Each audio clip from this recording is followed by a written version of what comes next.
It is the most dire staffing shortage situation in the history of modern hospitality in Australia. You may hear other industries saying that there's a workforce shortage, especially in IT, but it is hospitality that is bearing the brunt. But it shows us just how reliant the hospitality industry is on migration and has been so for decades. Sydney and Melbourne are open. Dining out is back and the vaccinated economy is a reality. With restrictions continuing to ease, I thought it was a good opportunity to check in with Wes Lambert, head of the Restaurant and Catering Industry Association, to do a State of the World check-in. Wes, thanks for joining Dirty Linen. Wow, Dani, a State of the World. That's pretty broad, but I'm happy to do my best. Well, I know that you've got your eyes on a lot of things. Let's start with Sydney, where you're based. How is Sydney feeling to you? Oh, look, with the announcement made on Tuesday about the 2 square meters inside and pulling forward the easing of restrictions for hospitality. Certainly restaurateurs are now jumping up and down that from the 8th of November that they'll be nearly back to pre-lockdown capacities. Certainly not loving the masks indoors for their staff, but we'll continue fighting for that one. And they were a little surprised about the unvaccinated patrons and staff being pushed back to at least the 15th of December.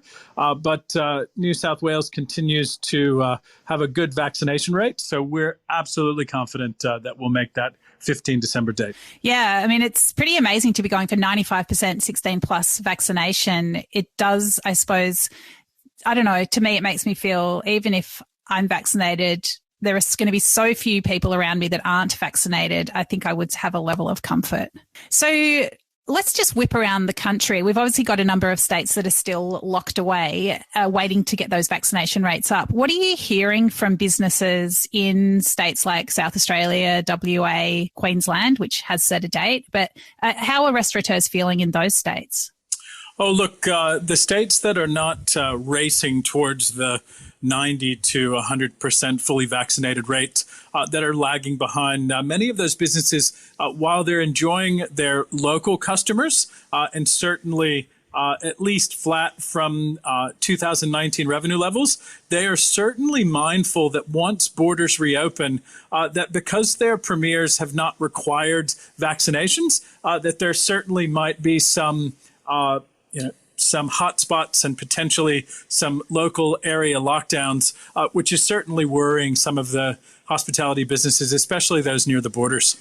And I mean, one thing that there's a couple of things I really want to talk about today. One of them is when people have cases visit their venues, whether it's staff or it's customers, and, you know, the protocols around that. I was looking through the exposure locations in Victoria yesterday, and, you know, probably, 20 or 25% of them are hospitality venues. How are you finding, what are you hearing from people about how they're managing those situations? Oh, look, ultimately, both Victoria and New South Wales have put out reasonable close contact matrices that basically mean that in a hospitality setting where everyone needs to be fully vaccinated, that it's considered low risk for almost every interaction while masks are still on staff and patrons while they're standing. And so, as masks rules ease, we do expect that those matrices will continue to get better and better as those vaccination rates increase. But certainly there will be a few instances where there may be some staff that do need to isolate for longer than just that 1 day to get a test. There will be some 7 and 14-day isolations, but it is certainly better than businesses needing to shut down fully if they had any cases at all. So you haven't really heard of that many restaurants having to close completely? Not yet, not with the new matrices that have been introduced in New South Wales and Victoria. Certainly, because everyone needs to be vaccinated to enter, it actually has created a situation where it is quite difficult to get shut down. And I mean, given that masks are a big part of the way those matrices look at the risk, why are you fighting for masks to not be worn by hospitality staff in New South Wales? Oh, look, ultimately, the back of house staff are required to wear masks in New South Wales at the moment. That's certainly very cumbersome for staff that don't come into any contact with customers at all. And certainly as we enter the warmer spring months and the very hot summer months, it certainly will be very burdensome, especially considering that in New South Wales and Victoria and hopefully around the country, that we will be at that 95 plus vaccination rate for 16 plus year olds and even 12 plus year olds. All right, let's talk about the other thing that everybody is talking about, and that is staffing. I've just got off the phone from a restaurateur in Melbourne who described the staffing landscape as pure chaos, talking about, poaching of staff, owners that are extremely overworked, senior staff very overworked. I guess staff it's an employees market, so pay rates are pretty good. Staff are certainly able to, they've got employers over a barrel in terms of what they can ask for in terms of pay and conditions. I mean, what are you hearing? It is the most dire staffing shortage situation in the history of modern hospitality in Australia. On seek.com.au just a few days ago, there were nearly 85,000 open jobs in hospitality around Australia, and that represented 40% of all jobs on Seek. So you may hear other industries saying that there's a workforce shortage, especially in IT, but it is hospitality that is bearing the brunt of that shortage, and it's actually mainly baristas, wait staff, bartenders, many of those positions that would have been filled seasonally by working holiday makers, by international students, and by the partners of skilled migrants. Certainly, 43% of the open positions are still those that require skilled migrants, but it shows us just how reliant the hospitality industry is on migration and has been so for decades. And certainly, we're calling upon Australians to take up these jobs, to get the free training that many organizations like Restaurant and Catering and state-based TAFEs are offering to fill those positions. But it looks like Australians just don't want the positions, and potentially that's from years of hospitality getting a bad rap about pay and conditions. But as you said, some businesses are willing to pay now into the $40 per hour for jobs that were normally in the 20s. And many are also paying sign-on bonuses and retention bonuses. I mean, so, in some ways that just sounds great. Everybody should be paid properly for the hard work that they do. But of course, somebody has to carry that cost. We know that margins in hospitality are extremely tight, so that cost presumably is passed on to consumers. Do you see a willingness among the dining public to carry that cost? Oh, look, ultimately, everyone is jumping up and down to be free and to be able to dine out again. And in this supply and demand market where staff are at a premium, and many businesses that used to be open 6 or 7 days a week for 2 to 3 meal periods, now moving to 4 or 5 days a week for 1 or 2 meal periods. Those seats in hospitality businesses are now at a premium, and we are seeing prices increase from the price of a cup of coffee all the way up to your fine dining that are now leaning more towards those price fixed menus. I mean, where do you think the balance lies? Anyone who's in hospitality would say they want the overseas workers back. As you've pointed out, there aren't necessarily Australians clamouring to do these jobs. But if there is, a return of backpackers and international students and skilled workers, then inevitably there's downward pressure on wages and people won't be getting those sign-on bonuses, etc. Where do you think the balance lies? Oh, look, ultimately, once people enter into contracts to work for businesses, we do expect that many of the wage increases will stay. And in order to pay for those, we do expect that the price increases will stay. Look, ultimately, businesses are short 85,000 people today, and they're still operating. And so when those working holiday makers, when those international students, and when those skilled migrants are allowed back in, they certainly will fill those available positions. But then those businesses will be able to be open more days of the week and more meal periods.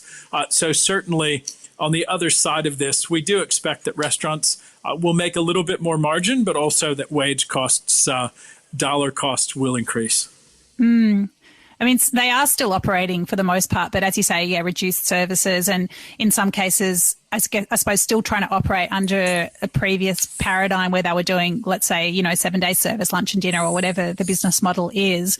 But in that scenario, there is so much stress and burnout among people in those businesses. I mean, what are you hearing, or what do you anticipate there will be the mental health shakedowns from this situation? Oh, look, ultimately, mental health will continue to be a major issue, and we are grateful for organizations like Beyond Blue and Lifeline that do provide those much-needed mental health services.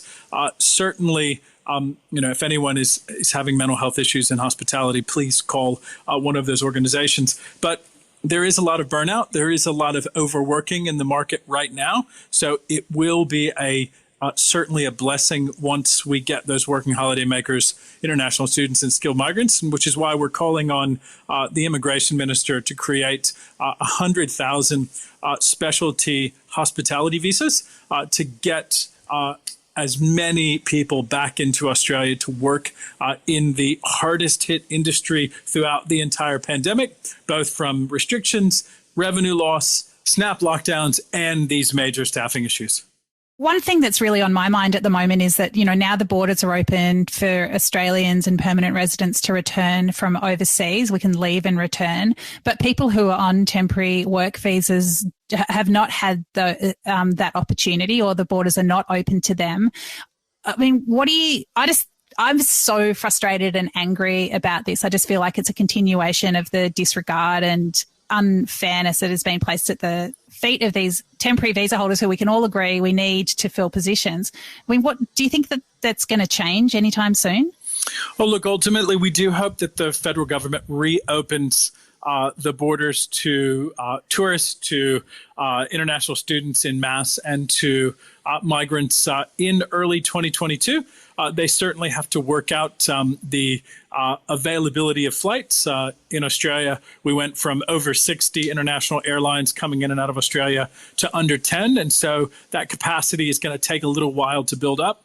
And certainly there will remain the issues of the proof of vaccine and proof of test. And we do hope and expect that the Australian government will quickly roll out whatever digital solution that they're going to require anyone coming in. But we do know that multiple factors will delay that into early 2022. We also have to accept that only about 40% of the world is double vaccinated. So we do expect that it will take a bit of time in 2022 before we return to that net migration number. But, if you're a visa holder that's clung on without much government support through the pandemic, you're still here, but you now want to go home and visit family that you haven't seen for a few years. You can't leave and know that you can come back. I just think it's just cruelty upon cruelty. Yeah, ultimately that is one of the collateral problems with the travel ban that was on for so long, and then just reopening to returning Australians. It means Australians can actually go on vacation and go and come back, while those anyone who doesn't have a permanent visa or isn't a citizen cannot do that, which certainly is a bit discriminatory. But we hope that the government moves quickly in 2022 to remove all restrictions. Yeah, I really hope so as well. One thing that's also on my mind is that, with the staff shortages and with employees perhaps jumping from place to place, understandably, if they're offered more money, that you get a lack of consistency in restaurants. You get a sort of flattening of skills and creativity and, the kinds of experiences that restaurants are able to offer. Certainly with the dire shortage of front of house staff, we're seeing a lot of digital ordering, perhaps a reduction in the hospitality experience that is offered to guests. I mean, what do you think about that side of this equation? Oh, look, the pandemic has certainly accelerated the technological boom in hospitality and also the revenue channels. Pre-COVID, about 8% of all revenues in hospitality businesses were takeaway and delivery.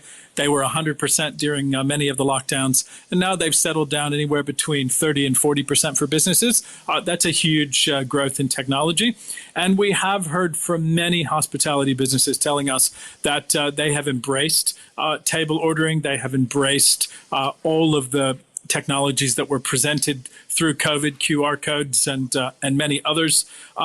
However, they tell us that they're actually improving the productivity and efficiency of their businesses, but not requiring less staff. So, for example, if you have a table ordering software that's on your phone and you can actually control the pace of food being ordered and coming to your table, it actually takes more people to bring that food to you. So restaurants are telling us that they're able to turn their tables faster, that the time on table is becoming more reasonable. There's no wait time for your first order, for your firing your mains, or that second beverage or coffee at the end or dessert, that people are actually able to control that cycle, which has meant that that table will turn potentially 3 times at lunch instead of 2.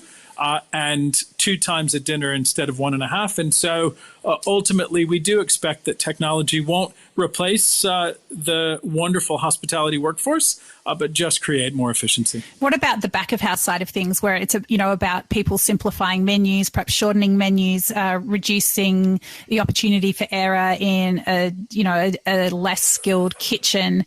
I just want to be thrilled by the food that I eat out. I mean, I love a chicken parma as much as the next person. Those kinds of things have their place. But do you think that we're at risk of just making dining out less exciting? Oh, look, ultimately, many areas in Australia, especially Melbourne, Sydney, Brisbane, Adelaide, Perth, the capitals, ACT, Hobart, that have these amazing restaurants. So we do expect that those iconic restaurants will continue. But we do note that because of supply issues caused by COVID, and because of those staffing issues and businesses not wanting to risk having a large menu with potential wastage, we have noticed that menus have slimmed down. But what's left on those menus is still very high quality and certainly amazing foods. But certainly we haven't seen those experimental type of cuisines that we would have seen pre-pandemic. Interesting. And just from, just talking about your work, Wes, and the role of a lobbyist for the hospitality industry through this incredibly challenging period, how have you found that? The Restaurant Catering Association is one of the main voices for the hospitality industry. I guess there's also the Australian Hotels Association, other smaller bodies agitating here and there. But I mean, have you found governments receptive to what you've had to say? And what's it been like for you? Oh, look, ultimately, we have collaborated with the governments in every state in the country and certainly been a part of some of the major changes and wins for the industry. In fact, just in recent days, we were able to get advice from a commission in Queensland that was making recommendations to the Attorney General about takeaway alcohol from restaurants, which has become quite popular. And they actually went against the proposed legislation of the Attorney General and called for craft beer and wine and premixed spirits being allowed takeaway in Queensland for restaurants, cafes, caterers, and other businesses. And they credited restaurant and catering with changing their minds. And so it's really been small wins like that. Getting clarification on roadmaps, working with the government to pull roadmaps forward so that hospitality businesses could open earlier, and continuing to work with the government, to temper expectations for some things like masks, and working directly as the voice of the tens of thousands of restaurants, cafes, and caterers directly to government. And we've made ourselves available almost 7 days a week and 24 hours a day because we are in a state of emergency and in a pandemic. And certainly we want to be there for businesses. I mean, a lot of people have had cause to reflect on the Australian Federation and, the various levers that can be pulled at various levels of government. I mean, how have you found working across all those different jurisdictions? Oh, look, it certainly requires a team that is very agile. We may be watching a presser or reading an early press release in one state, and another state makes an announcement that is profound, and certainly having to change gears and move very quickly to ensure that members find out the information as quickly as possible, and so we can analyze decisions that are made and help members to understand. Certainly, it has been a very, very hard job for the past nearly 21 months, but it's a job that we love and that we will continue to do until COVID has passed us by. And I mean, what else is on? Let's assume that COVID will eventually pass us by. I'm not sure what that's exactly going to look like. I guess obviously staffing and immigration are some of the big issues that still need to be considered. What are the other things that you're thinking about? What do you feel like is going to be on your plate for the next couple of years? Oh, look, if you look past COVID, if you look past 2022, the hospitality industry will continue to struggle with things like FBT, with things like payroll tax, with supply chain issues, especially as the world gets more and more competitive. Certainly staffing, which we think will continue to be an issue, and really that training up the next generation of Australians to appreciate hospitality and want to work in the industry, and that certainly is going to be helped along by the resilience of the industry through COVID. And certainly helping the industry to settle into all of the technological changes that have been made and help them to transition, out of taking telephone orders and reservations that many restaurateurs, told me that they did at the beginning of the pandemic. And, they had been very much traditional in the way that they did things to ensure that the industry is ready for a post-COVID environment where it could potentially look much different than it did in 2019. Well, Wes, I told you that you could do a state of the world. So have you got any final words of, wisdom, stoicism, advice for the restaurateurs and hospitality workers listening to this? Well, what I would say is that we follow the hospitality industry around the world. And while Australia was lagging behind many other developed countries throughout the early part of 2021. As far as COVID goes and vaccination rates and reopening, Australia is now zooming past many other developed countries and certainly is going to rise to the top for vaccination rates and for easing of restrictions. And we just call upon the entire industry to continue to be COVID safe in 2022.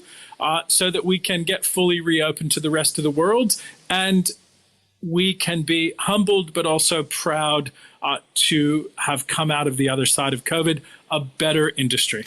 Great. Well, and thanks so much for your part in that. It's been great to catch up. Appreciate your time as always, Wes. Thanks, Dani.